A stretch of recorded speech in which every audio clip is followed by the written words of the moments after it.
ও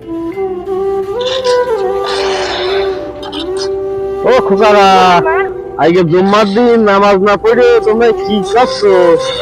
পড়তে যাবে না? আরে ভাই নামাজ পড়ার টাইম নেই, কেন যাও? তাই বললে হয়? জুম্মার দিন আজকালের খোকাদের নামাজের কথা বললাম, তা এরা গুরুত্ব দিলে না। বাপ মার কিছু শিক্ষার অভাব আছে, এই জন্য এরা যায় না। আর সমাজে গেম এসে আর কি ছেলেগুলো নষ্ট হয়ে গেল। এই অভিভাবকগুলো আর কি যদি মোবাইল এদের না কিনে দিত, এরা কিন্তু কাজ করে এই জায়গায় আসতে পারতো না। এই জন্য যাদের ছেলেপিলে আছে, আপনারা এই ভিডিওটা দেখলে অবশ্যই আপনাদের একটা জ্ঞান আসবে। আর সমাজটা যদি ভালো থাকতো, তাহলে এই ছেলেপিলে কেউ খারাপের পথে দিত না।